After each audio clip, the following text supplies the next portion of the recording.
good.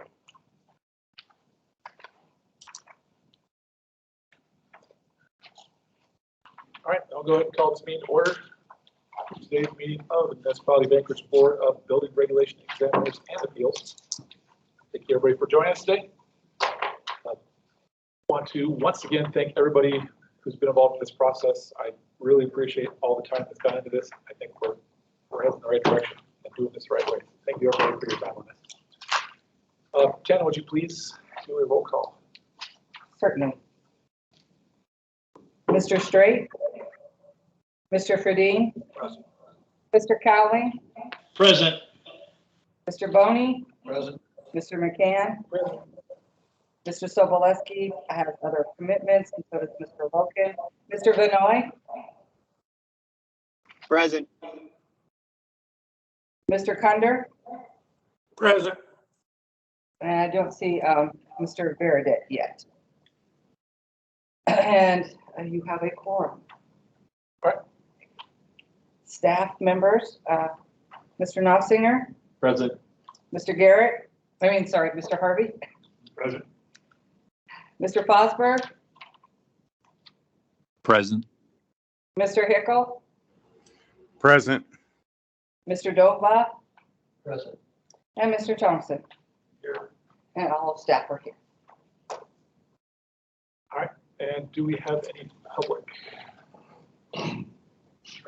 We have Names Bart up there. Meinhardt as public. And nobody else in the room. Correct. Mr. Meinhardt, would you go ahead and introduce yourself so we know who's online? Bart Meinhardt.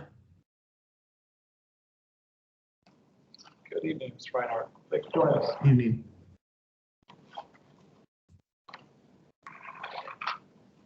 All right, first up, I have an agenda in front of us for today's meeting. Do I have a motion to approve the agenda as written? Move to approve the agenda as written. Second. Any discussion on our agenda? Hearing none, please go ahead and voice approval of the agenda by saying aye. Aye. Aye. Any opposed? Hearing none, we have an agenda. All right. We also have meeting minutes in front of us from our previous meeting on December 2nd. Could I please get a motion to approve those minutes? Motion to approve. Second. Thank you. Any discussion? I want to note that, I guess I have a question. Do these minutes reflect the comments from Mr. Fredine? They do. Okay. So we can pick up. Any other discussion on our minutes? Hearing none, all those in favor of approval of the minutes from December 2nd, please say aye. Aye. Aye. Any opposed? Hearing none, on to old business. What we have remaining in front of us is the omnibus ordinance amending Anchorage Municipal Code Title 23 to provide clarity for implementation of code and related matters. We have been provided an S copy of our omnibus ordinance as of a few days ago. First question I'd like to ask is this S copy that was sent out, I think on Tuesday, is this still the most accurate? Are there any changes, anything else that we should be aware of as far as this S copy is concerned? Nothing's changed since Tuesday. Okay. All right. Except the air admittance valve verbiage is the original ordinance verbiage, not what we're submitting today. Correct. Correct. So as we That'll move to get approve, it changed. would be as amended for the automatic air valve. And per my notes, we have gone through this ordinance in detail and addressed every single item with the exception of item 19 on air actuated valves. I would like to thank staff and folks who pulled this together to support this meeting. This is very helpful for us. I think this will make a nice way for us to give a combined recommendation of all of the work that we've done to make it clean for the assembly. Any comments from staff before we dive in on this? Through the chair, I'd encourage, all board members to read through this for any errors or whatnot. I realize it might not be reasonable for that to happen tonight, you know. At the end of the day tonight, I suppose the board's gonna make a recommendation on it, but, if there is some sort of typo or error in it, you know, we can always clean that up probably after the fact. There are a couple of corrections in this S version that I've discovered through this whole process that really haven't been discussed with the board. And they're pretty minor in nature. I can go through those real quick. Sure, please. The first one is section 7, which is on page 18 of my copy. And I'll give you a minute to get there. And it's basically, we just added, has to do with table 3L amendments to the onsite service fees. And one of the onsite staff pointed out that they discovered that an additional item had been dropped that needed to be added back in, and that's that item D variance/waiver for other code waiver requests that will be reviewed at an hourly rate of $145 an hour. No, top of page 19. Yeah, and that's on the top of page 19. Yep. This is the new section 7, is that correct? Yes, this is the new numbering, section 7, that's in the, so that would be old numbering, item 14.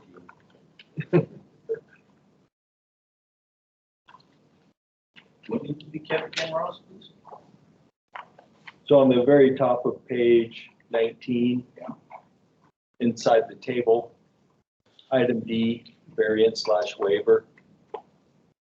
That's an on-site fee for waiver requests.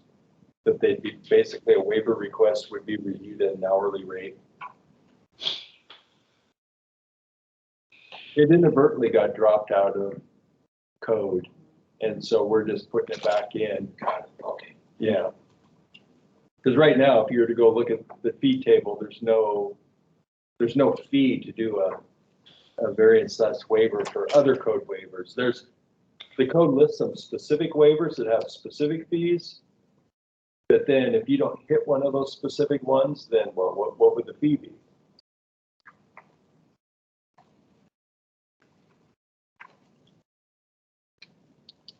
Then the next one would be basically on the same page 19 at the bottom of the page, section 8, 16. New section 8, old section 16, which was a correction to the structural provisions of the IBC International Building Code. I didn't realize that in a previous ordinance, this got corrected. I discovered that this item had already been corrected. And so, hence I'm taking it out of this ordinance. That's all that's going on there. Ross, I thought that ordinance had got bifurcated and pulled out, I did too. There's like 3 items in the ordinance. but they accepted this. Yes. So it's online on the muni.org. I don't think it's online up to date yet, but if you go look at the ordinance that had like 3 items in it, 2 of them passed and 1 got cut out. Okay. And I thought just the opposite. I only thought 1 item passed and 2 got cut out. Okay, perfect. Yeah. This was, so there was another one that got sent to the geotech board. That's the other one, section 10 of the old 18. Yeah, and then so on page 20, down at the bottom, the GAC. That's the only one that was left out of that, is what you're saying. Exactly.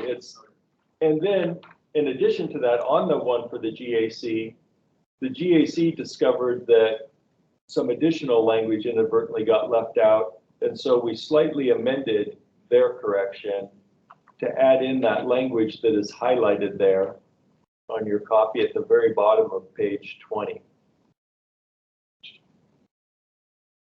And so that item is just a correction. the GAC has reviewed it and approved it. And they actually will be submitting a document to the assembly to go along with this ordinance, explaining it.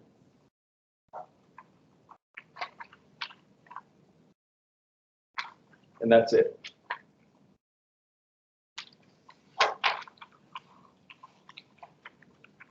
All right, any discussion from the board on those items?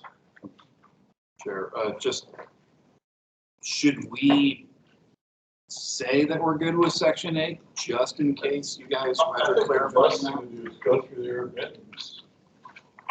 Then we consider this together and then take it up as an S version, as a whole new resolution to approve it as the S version. That would be the cleanest way to do it, I think. And the most communicative way of being able, because we would then take your resolution and submit it to the assembly as an AIM to go with this to say the building board approved the S version, which is what we're going to, we will be pulling and swapping out the old version with this S version. Does that make sense?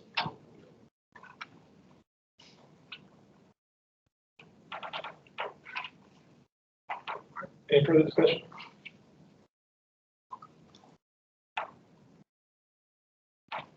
All right, hearing none, thank you, Russ. Thank you for putting the work to verify that we have this right. Let us take up action for section 19 now, or formerly known as 19. Now it is section 11. On air admittance valves, you'll find it on page 21 out of 25 of the S version. Mr. Perdine, would you please go over what your proposal is and how we got it?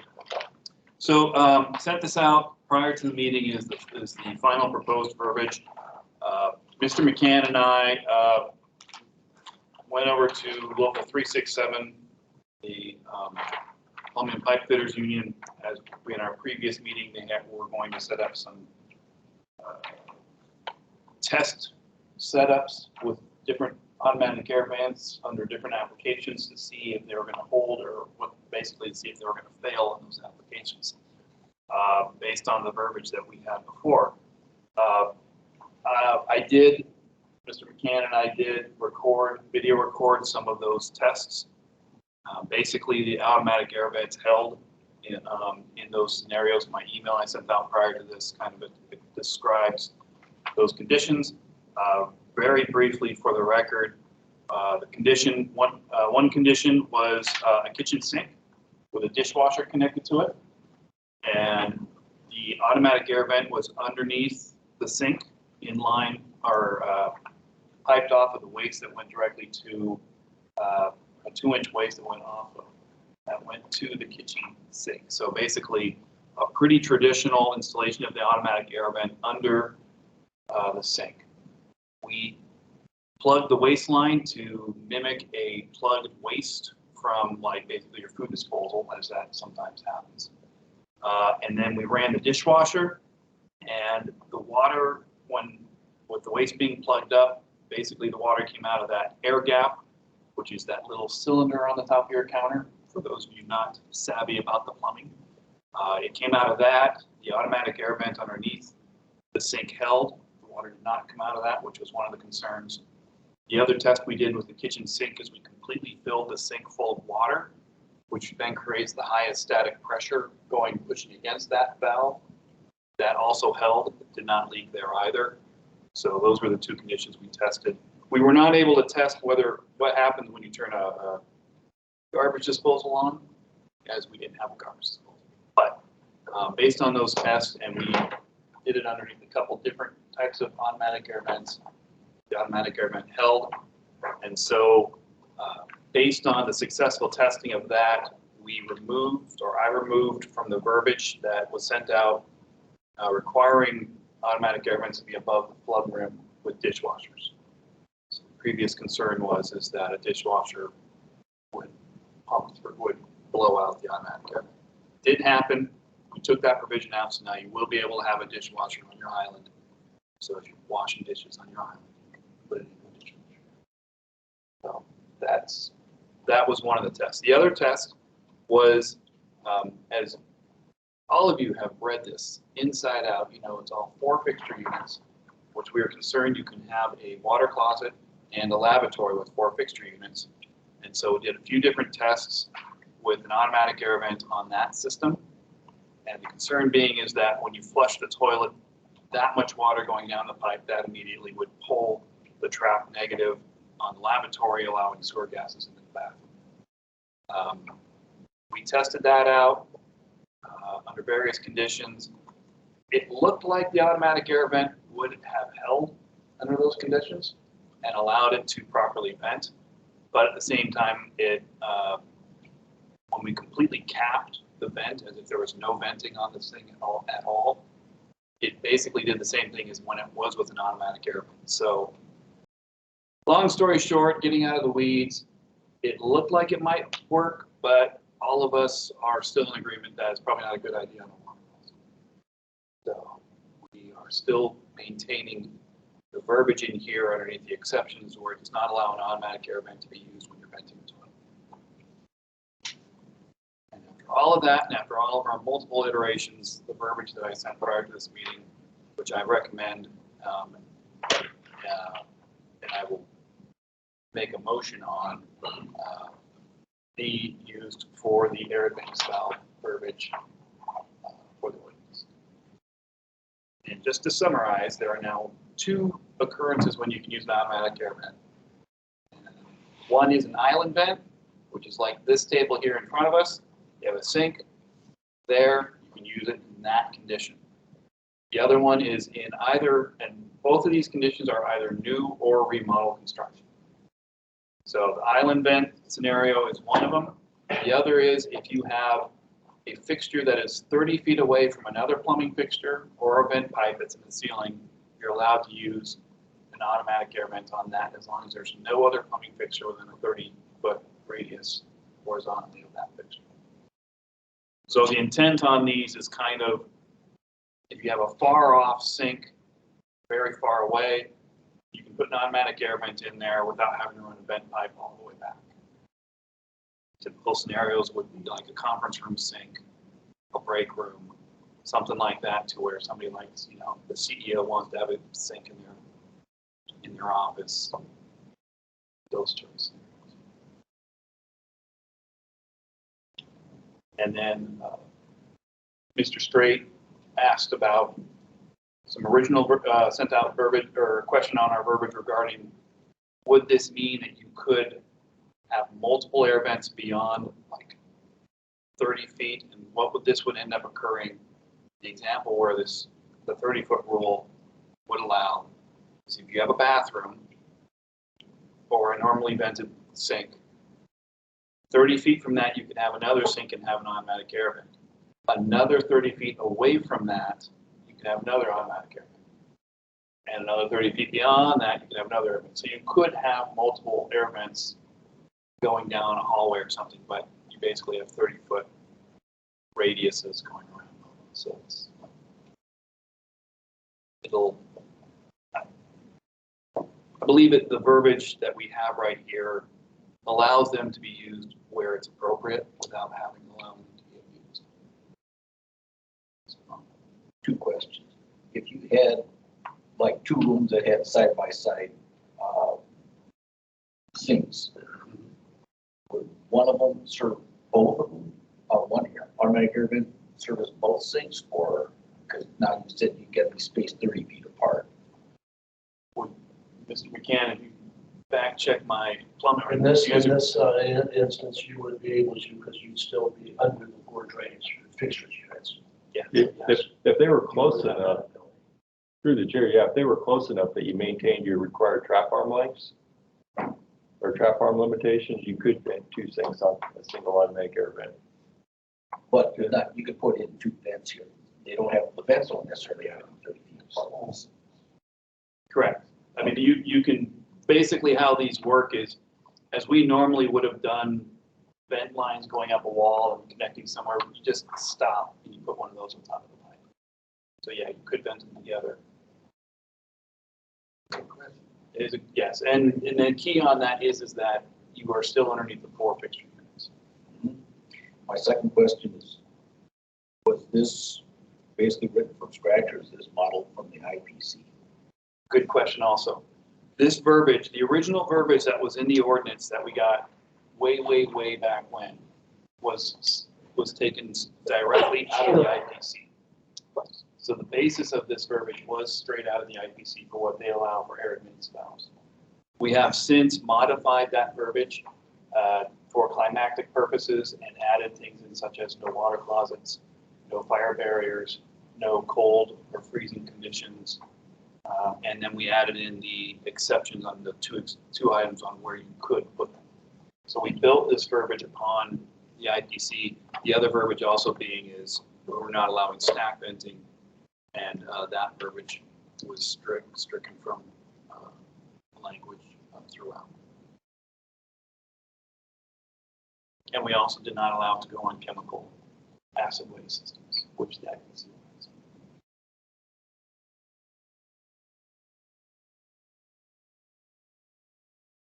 I have a question on the 913.32 gives the 30-foot radius from another plumbing fixture or plumbing vent of adequate size. Is adequate size defined, or is that left up to the installer's decision? That would be reliant on the engineering practices of are there enough plumbing fixture units left on that vent where you could hook in something else? So that is defined. That's not adequate size. To me sounds ambiguous. Would that be misused? He's correct. That vent sizing is explicitly defined in the Uniform Plumbing Code. Okay, so that's covered elsewhere. Okay, Yep. That was the only remaining question I had. Folks online, I want to make sure you have a chance. Any comments or thoughts on this discussion? None for me. None for me, Dan. Is this only for, you said for commercial, in case some CEO wanted it in his offices? Is it residential or just either or? It is residential or commercial, remodel or new. Basically, there are no construction conditions where this would not be allowed at 3.1, 3.23. But yes, it is according to residential, remodel, new. Okay, thank you.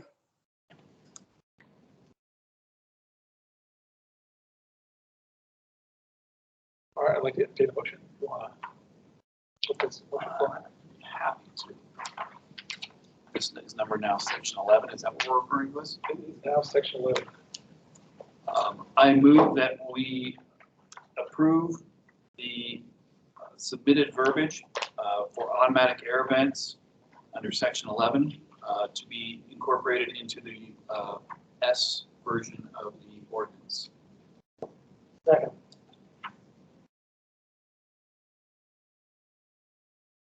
Staff, does that language adequately cover what we're trying to do here? Yeah, through the chair. I believe so. I think the language is pretty good, pretty clear. And so in that sense, enforceable. Obviously, the design and installation community is very creative, and they will come up with scenarios that nobody thought about. But I think it's good. I don't believe we need you to read the entire thing into the record, so I'm going to pass on. Okay, any further discussion? 10. Yes. You wanted to read it into the record? Any further discussion on this topic? Hearing none, 10, would you call the question, please? Mr. Straight, Yes. Mr. Ferdine, Yes. Mr. Cowling, Yes. Mr. Boney, Yes. Mr. McCann, Mr. Benoit. Yes. All right. That is passed, and I believe with that, that does cover, from our standpoint, reviewing each individual item. I would now like to entertain a motion for how to recommend or how to proceed with our recommendation on the S version of the ordinance as amended by our previous action. clear? Do we need to? I said we need to clarify if we're going to recommend the S ordinance with the exception of that section 11 updated as previously stated. How would that verbiage go?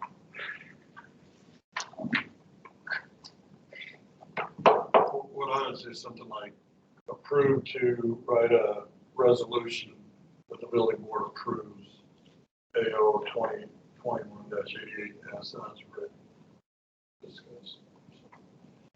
It would. It's going to go forward with it, because you guys can't adopt the code, so you can adopt a resolution that accepts what is going in front of them. So it's really just a positive reinforcement that what is in front of them has been approved by the building board, if that makes sense. And then the assembly will do the approval of the actual ordinance.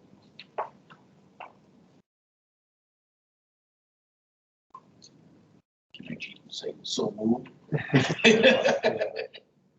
Through the chair, you could probably simplify it too, and just say the building board recommends assembly approval of the S version of the ordinance. So, As amended for automatic air vent section 11. Yeah.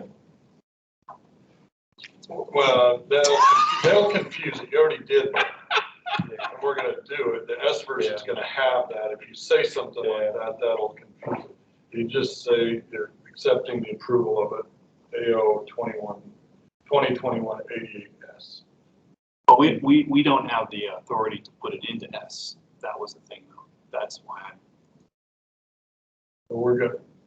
We do. I mean, that's a good point. I mean, we could simplify it and you guys could just recommend the assembly, adopt the S version of the ordinance.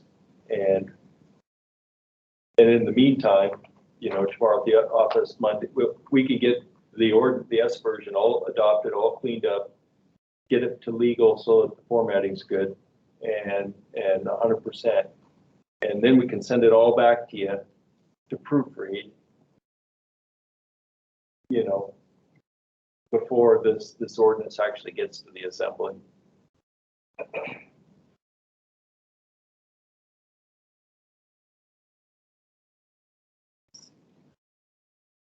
there was another meeting. Well, Not necessarily. you're approving the ordinance tonight with the minor technicality that we haven't just inserted this piece that got approved tonight into it, right? Which is actually in here. Well, It's in it's in there in the sense now because you guys just approved it. So it's in there now, but it's not physically there, right? And so you can approve the S version tonight. And to make sure that we don't have any errors or typos in it, it's good to have a lot of people look at this thing. And we will send it out for, I guess, kind of like a final review for mistakes once we create the clean version of the S version. And at that point, if something's messed up and we need to have another meeting, we schedule another meeting. Most likely, there might be some minor typos or something we correct, but there won't be a need for another meeting.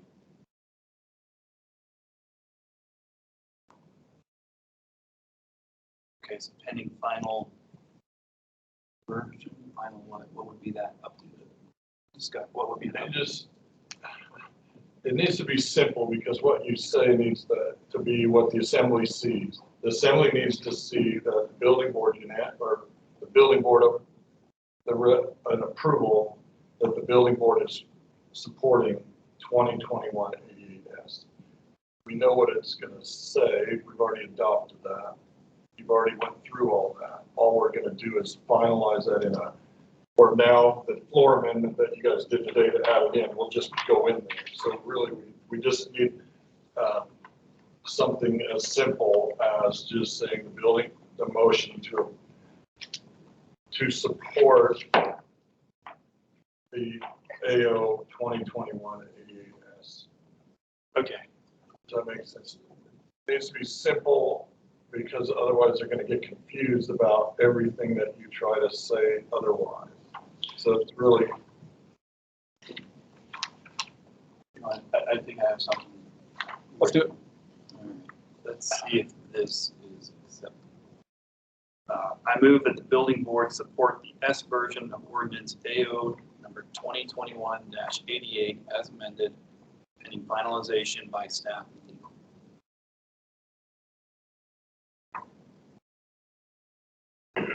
That's clean enough. Do I hear a second? Second. All right, discussion. I have one question, and it'd be actually be more for Assemblymember Wentz, who's going to be carrying this forward to the assembly. Is do we need to provide Say that again. the assembly person who's going to be carrying this forward? We brought it forward, meaning the administration brought it forward. We will be bringing it forward.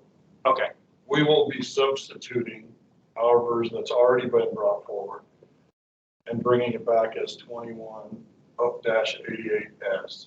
We will be swapping out the original with the S version and asking for them to have a public hearing and then approval. do we need to provide any back history? No. on- We've already written that. We will correct our AM. Ross already wrote an AM. We will edit the AM to match everything that you did. That's part of what we do with regard to submitting to the assembly. We have to submit an assembly memorandum that tells them what this document is. Since we already have that for the original, we will edit that in its minutes, in its layman's, it's like a layman's terminology memorandum. So they don't have to technically get into it. They can read the AM and understand what it is. Ross will have to, now that we did the S version, we will just do a AM that's basically an S version that mimics what that says. So it will be edited, but it's not typically what you guys look at. It's a memorandum that we're just explaining what it is in the S version that we've done. That makes sense. Question for you, Mr. Thompson, is would it be easier for you to bring to the assembly without the last 4 or 5 words that were in that motion? I mean, you don't need those words. I don't object to them, but you don't need them because that's part of the process. We have to go through that. So part of when we put this back through, so you guys don't know, there's an on-base program, right? That's where we put assembly documents in that go to the assembly. As part of that, it goes through the technical review, the grammar, and the legal department. And then once they all approve it, then it goes to meeting manager. Once she approves it, it goes on to the agenda.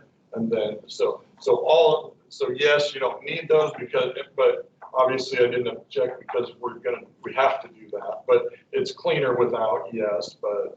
Would you object to taking those last few out? No, that would be a friendly amendment to me. I concur with that. I think it'd bring just a little bit cleaner going forward. All right, so as amended would just be where it stops. So can you reread it in its entirety? Move that the building board support the S version of ordinance AO number 2021-88 as amended.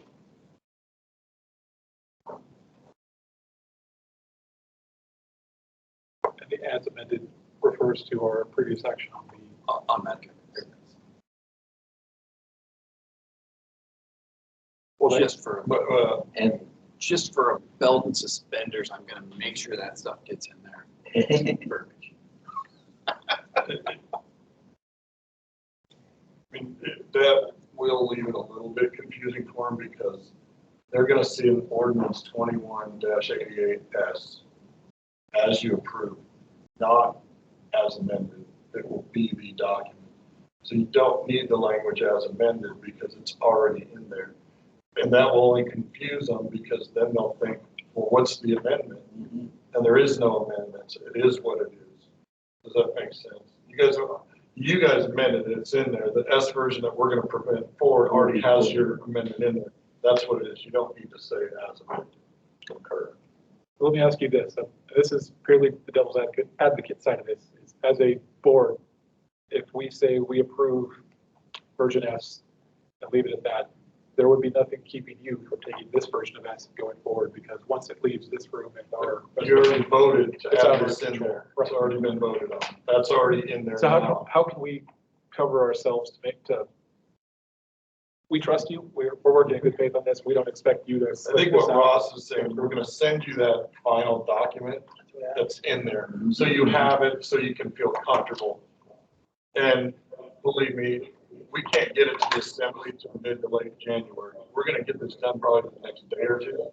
You're gonna have it by next week. If you have an objection, you can pull that back. We still have, it's gonna take a week or two to get through legal and all that anyway, but we gotta get it done, get the AM written, we'll get that out to you so you feel comfortable. And basically then, because based upon your action, we have to legally incorporate this now into this document. It's already been there, so legally we have to. I don't think we can worry about that. But we can, to get your confidence up, sure, we'll send that out as soon as. So, I mean, but at that point, should we go back to do it? You've already got it. You will have already, that's, we're just sending it to you as finalized. Well, this will at least be in the minutes that we've had this discussion. 30 minutes per staff. Correct. This was it. That's why these are recorded. I'm comfortable with it. Okay. I will accept the friendly amendment to remove the hazmat. I don't know if I can do it, so. Well, it's approved by the person. Second, so. So, all right, so one more time, make sure I understand. Read it as currently stands. Move that the building board support the S version of ordinance AO number 2020.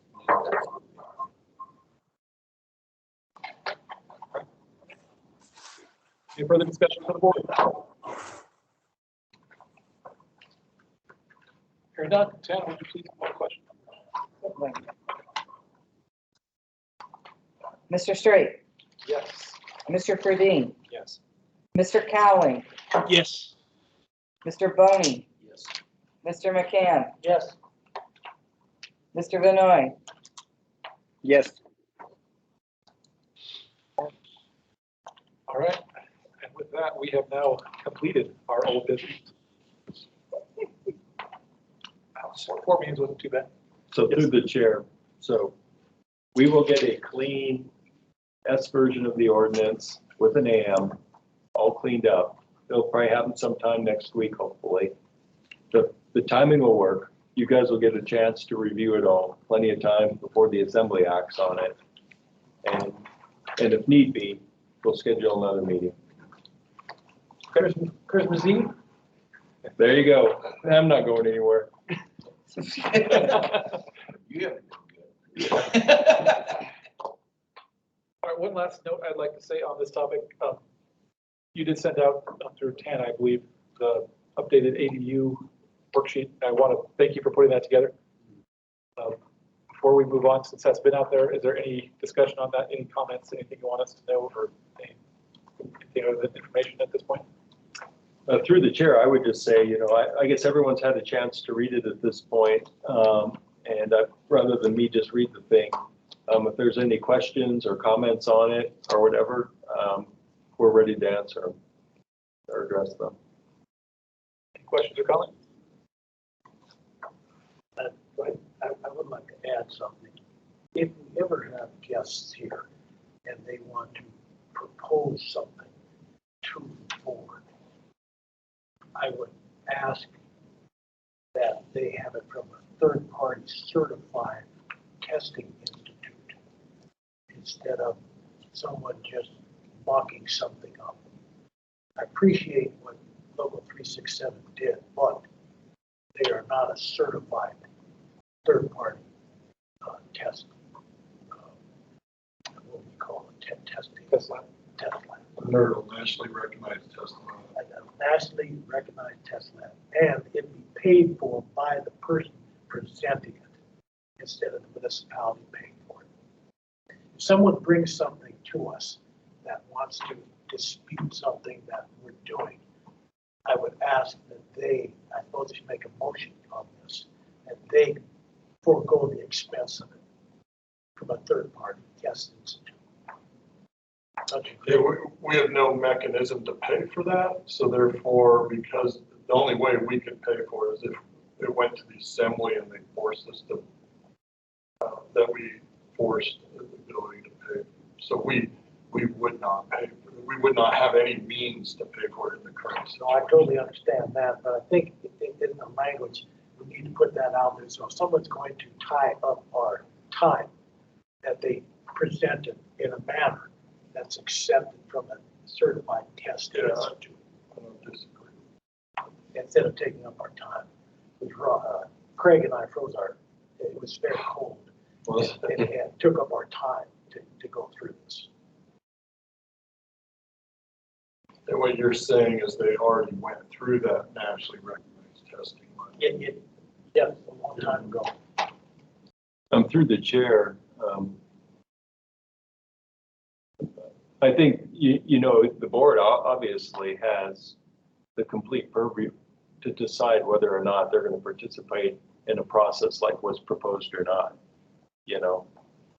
And the board decided to participate in this process and observe it. So it's decisions like those could be made on a case-by-case basis at the meetings. It was a very informal thing, you know. Oh, yes. As far as I was concerned, that the test was maybe interesting, but it certainly was in no way definitive in any sort of way. That's my 2 cents, sir.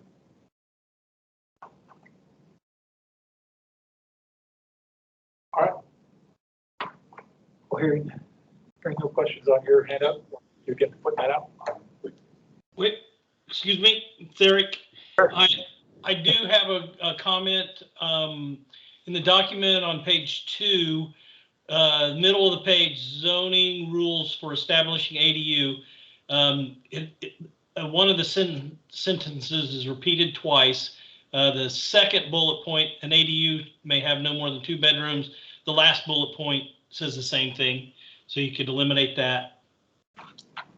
And am I right in understanding when I'm reading this that basically you're trying to clarify for people that if they have add this ADU or use this procedure for adding basically a partially second dwelling unit, that if it has ready access between the main house and this unit, you don't have to do the firewalls, you don't have to have the separation mechanical, that type of thing. Is that basically how it boils down?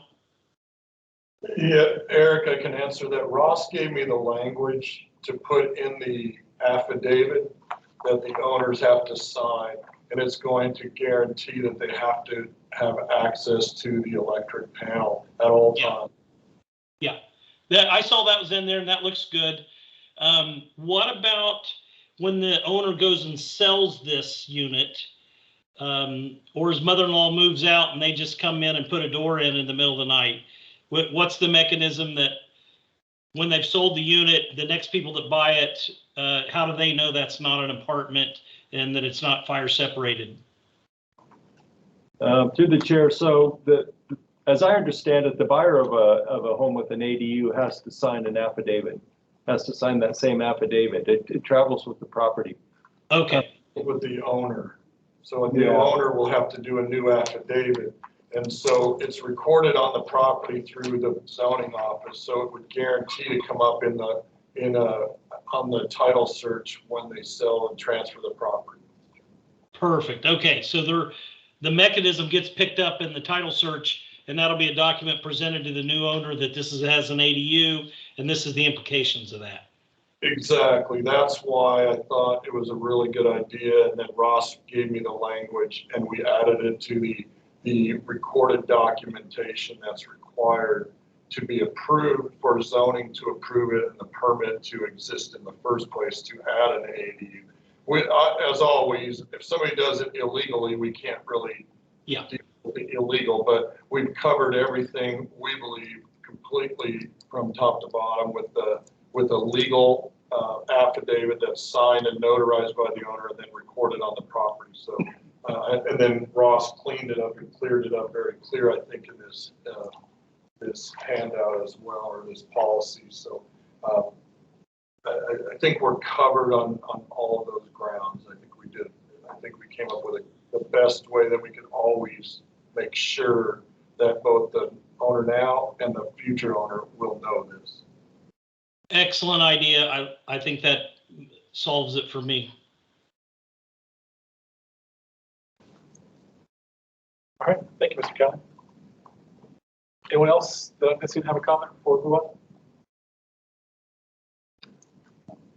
Underneath the mechanical section there, second to the last page. Return air from one dwelling unit should not be discharged into another dwelling unit. We're saying though that you still can have supply air going from one dwelling unit to another, because then when the unit's off, like a furnace, you don't have to cross. I'm just kind of wondering if it should be just saying ventilation units certain shall be separate, something along those lines. Through the chair, I can verify that this language matches the language in the code if we've taken liberty and got a little too casual with the language. But as Ron stated, this requirement would not apply to an ADU that communicates freely with the primary dwelling. You could share the same forced air furnace. And my code inspectors will make sure that there's both return and supply in the unit. So they have to have both return and they have to have supply. So in an ADU, they can do it. This only kind of applies for when you can't do that is when it's two different separate dwelling units, which is complex. This is I'm sorry, I didn't realize we switched. Well, why would anybody even bother adhering to this document when they could just say it's a house with two kitchens and two extra bedrooms? Zoning code prohibits two kitchens in a house. That's kind of what, that's why it's been kind of a very sticky subject for a long time.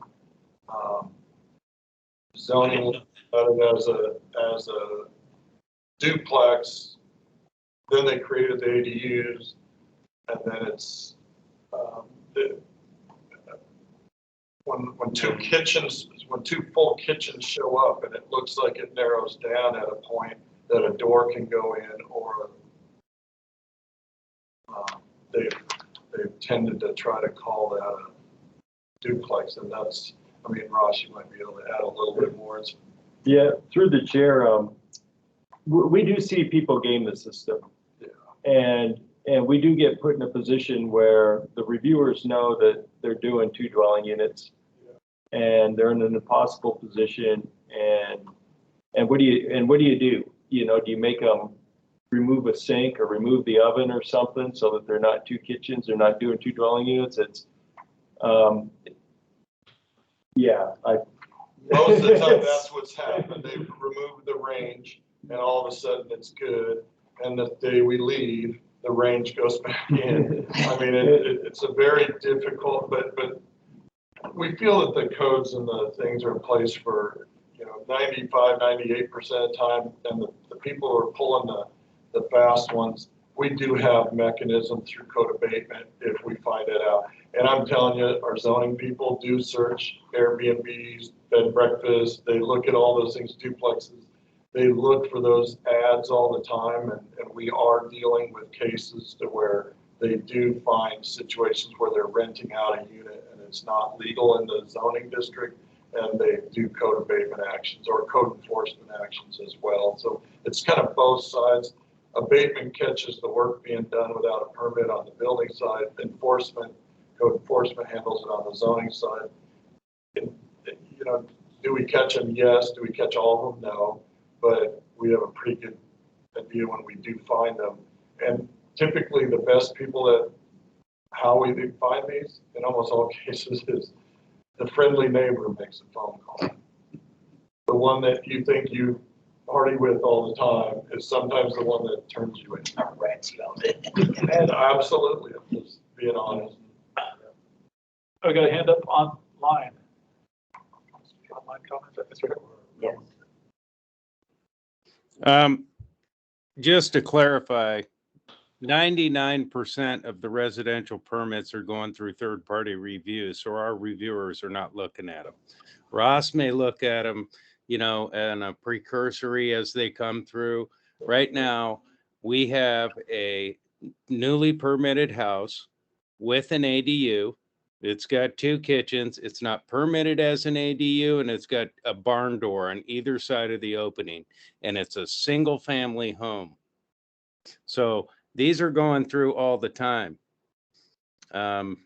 This is, you know, I'll reiterate it again. I sat on the code committee for the IRC. 12 people that sat on that code committee agreed that these ADUs would be considered 2-family dwellings for a reason. And we wanted to make them legal because we knew what everybody was doing. And it's not, in my opinion, this bringing this forward to eliminate the fire separation and eliminate the separation of the utilities and the sound separation, it's not industry wide. I think this is brought about by 1 or 2 people, period. So we went weeks and weeks discussing this in the IRC Code Committee to come up with this amendment, and Paul Michelson wrote it. And it was agreed on unanimously. I think it's reckless to support this. None of the structural staff or the rest of the building inspectors for plumbing, mechanical, and electrical support it. So there it is. Thank you. All right, thank you for your comment. The amendment stays in, we're not taking it. I think you're going to have some repercussions based on, I did a fair amount of research for this when we were doing the NEC amendments, and there was so much activity in the large communities where they were going to great lengths to define how much kitchen could be in the ADU before it was considered a duplex or something. So they were really limiting, at least this is what I got out of it. They were really limiting down that kitchen, because if you're going to rent it out to somebody, you're going to need a half capable kitchen. So they limited the size of the sink, the cooking equipment, the size of the refrigerator sometimes. It seemed like what they were doing. I didn't totally understand it at the time, but I could tell they were obviously dealing with something, and it was over my head, and it still is. But I got a feeling there's a issue that's going to come about from this, and I don't fully understand it, but I'm going to have to defer to people that know a little bit more about this. I'm probably speaking out of turn on it. It's not my area.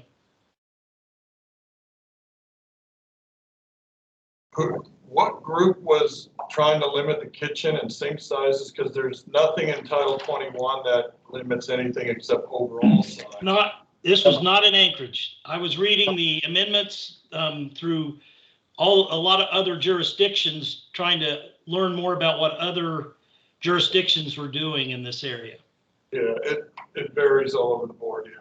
Yeah, but it seemed like there was a common theme about there was some sort of problem happening about this issue with ADUs and how much you allowed that to grow into being basically into a duplex. So they were obviously in several of the jurisdictions that seemed extremely sophisticated on what they were writing. They were obviously solving a problem that I don't understand, and I don't know that we understand it on what the ramifications are going to be from when you implement this. But that's all. I don't really have much else to offer. I can't tell you what the end of the world's going to be because of it, because I don't totally understand it. It's a really good point, because on the Title 21, there's a lot of discussions, and it's about size. And in Anchorage, they've limited the size on the small lots to 900 square feet regardless of the size of the house. Up on the hillside, it's a percentage of the house, so 35% of the size of the house. So they have limited sizes. A lot of the concern had to do with early on when they first were started, I don't know, half a dozen years ago, they were very much felt like they were going to drive the value down of homes in neighborhoods that they would put these in because they tended to felt like it was more like rental type thing, so they thought it'd drive it down, but it had the opposite effect. So nowadays, in the planning side of things, and only because I'm over top the director of planning, so I deal with a lot of the planning type stuff. Planning has more nationwide grasp onto the fact of ADUs is kind of the way to make affordable housing work because everybody's looking for more density and this and that. And so that's really where it's came from. And it's like for a while it was partially supported, then it was like they went different ways, but now it's fairly highly supported all over the country. ADUs are almost in everybody's zoning codes that where they weren't for a while and now they're at it. But there's always, like Eric said, every jurisdiction is different. They have different criteria. So in Anchorage, they haven't limited sink size, kitchen size, or anything. But I have seen, like Eric's saying, in different jurisdictions that we looked up, it is, some do, some don't. So who's right, who's wrong, I don't know. I'm just like, I think like Eric, we don't fully know who's right, who's wrong. But it is the way things are going. They have done it. They've allowed them. And so we kind of tried to define as best we could and make it still affordable, which is the preface behind doing them. And I think that I thought that Ross did a really good job of trying to capture that the best that we could for the scenarios and not do what ifs. There's always kind of people that are going to break the law, and we can't really write the code for them. We have to write the code for in general, and the people that follow it and the people that sign the affidavit. And when we do the affidavit, we have a very clear process now that's enforceable, followable. And as we go, as always, if we find that there's a problem, we can come back and do a code amendment quickly. And if it's life safety, like Eric's talking here, if we run into a problem electrically and it becomes an unsafe scenario, or we have the community and somebody can't get to that, somebody gets in, whatever ends up happening, life safety items, we can institute a policy immediately while we work it through to get the code changed. So we feel like this is okay for now. I know and we understand that some people definitely do not like an ADU because they feel like it's like a duplex. Well, we're trying to accommodate both sides of the fence here, but make it very clear when it is, when it's not. And I thought that Ross's language makes it very easy to follow, understandable, and enforceable, which is and consistent. That's what we look for and what we do. Through the chair, my perspective is that the whole ADU issue is what I'm seeing and looking at other jurisdictions is I'm seeing this issue is just full of subjectivity and very little objectivity. There's a lot of opinions about ADUs and whether things are safe. There's very little data to back up anybody's position, little to no data. And ADUs are, in my opinion, just the reality that the world is becoming a more crowded place. And we're ending up living in more density. And is there data behind this to show that we're creating a more dangerous scenario? Well, I haven't seen it. All right. Well, again, I thank you very much for putting this together. See another hand on line for another comment. Mr. Benoit? No. Larry, Oh, Larry Cunter's got his hand up. I'm new to the board, so I get caught up in some of the discussions and the ADU thing. One thing that I just heard say that if you live in one part of the town, your ADU is one size, you live on hillside, it's another. Why is there separate standards? Why, if you're going to have an ADU ruling, why does it not fit all? I don't understand where you can, because the lot size are bigger or, That's exactly why lot sizes are bigger, yes. well, where's the lot size? So down in the Class A area, it's almost all like 7,000 to 9,000 square foot lots. Sometimes they get bigger, but most of them are 6 to 7, 8,000 square foot, and they limit it to 900 in those. The ones on the hillside that are limited to 35% of the other house size minus the garage is typically the R6 on up, which are 1 acre and above. So it's the large lots that the neighbors aren't really affected that much by them, so they can be a little bit bigger because your setbacks are 50 and 25 feet on the hillside. On the lower bowl where they're limited to 900, you have setbacks of 5 and 10 feet, so you're right there near your neighbors. So all of the zoning is where they stay where these are allowed, and zoning is where it's how big they are. So Title 21 of planning covers all the sizes and where you put them and how all of those things. And that's why they force the affidavit that you have to sign and legally get approved to be able to do it. So, they vary, but that's why it's really, it is, I think, like you talked about, Larry, which is lot size. It's the big picture. What about the people in South Anchorage that have 1.75 and 2 acre lots? They're only allowed to have a 900 square feet ADU, but a 1 acre lot on hillside can have 35%. It depends on their zoning district, yes. Okay. Zoning district, like R1 through R5 are typically the 900 square foot. R6 up on the hillside, R7, R8, R9, R10, those are the bigger lots, and those typically have them. But I think it's based on, it's on the square foot. I think it's a lot size bigger than 20,000 square feet, and it goes to 35%. Yeah, I'm not sure. Yeah, in Title 21, it says exactly what that is, but that's kind of, and those studies go through, there's a lot more basis, a lot more public process that go out, and so that's been put in the code long before.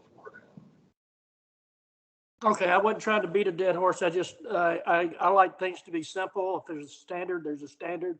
And I'm of opinion it should be for all. So, thank you.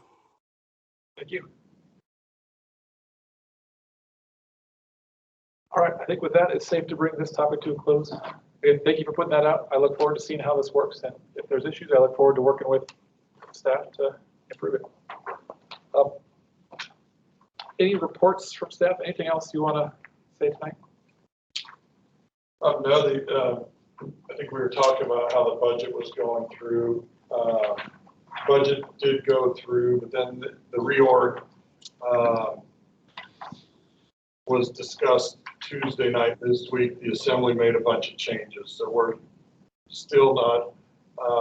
So the changes that they've made by amendment from what the mayor suggested was where we talked about building services as a department and building services as the main department and development services as a division and planning as a division.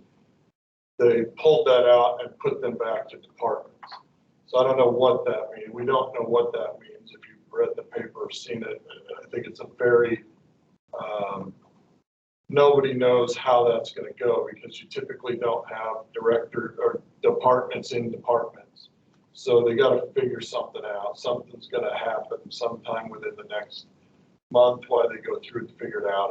I don't know what the makeup will be. So all of the reorg status that I kind of said at the last meeting and how it was organized, it's still underneath community development, but I don't know how they're going to do it now, if that makes sense. I mean, it's difficult. The assembly wants to be able to keep making confirmations for certain positions. Those certain positions were all departments before, but we made divisions out of those departments, thinking still that they would still do their confirmations on those positions, such as the building officials, such as the development service director, planning director, but they felt like maybe it wouldn't, so they thought strong enough to change it. So it'll be interesting. I don't know what the final makeup of that will be, but that's being worked out. With the budget there's all kinds of budget implications. There's all kinds of things going on and how they can get there.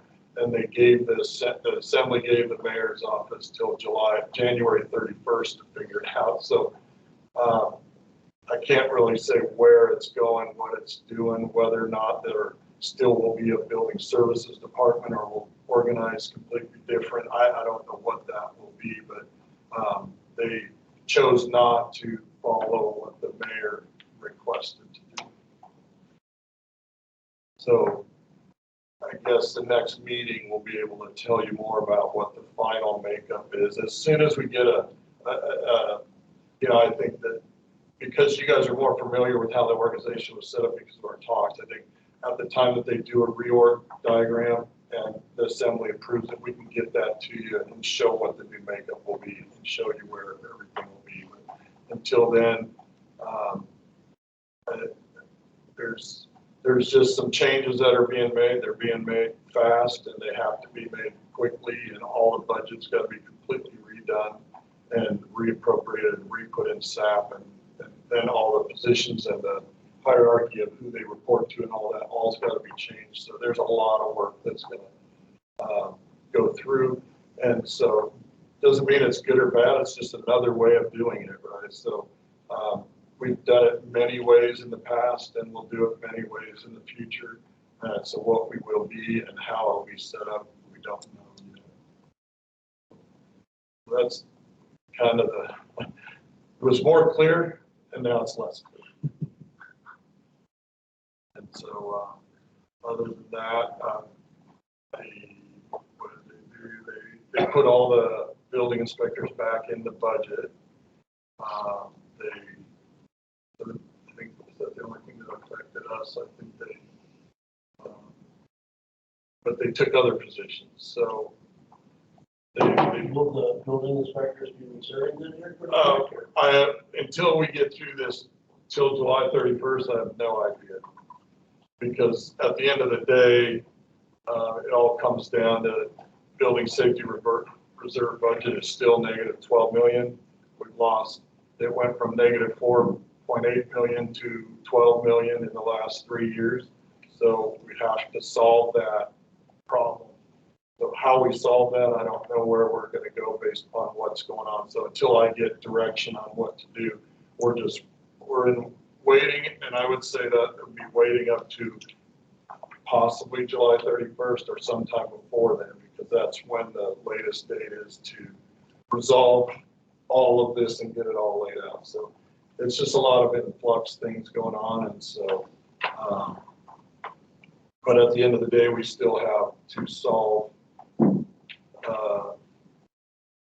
the negative balance and the negative budget that's going on in this department. It's really not, it's not where it needs to be. We need the right size. All right, thank you for the update. Let's see where we end up. Yeah. We'll send it out as soon as we know something. I mean, I think it's good for the board to know as it goes. So before keep you guys aware of what's happening and how it's going. So once I know, we'll all know. All right, appreciate that. All right, moving on to board member comments. Any final board member comments? Anything else to mention? Hearing none, I will entertain a motion to adjourn.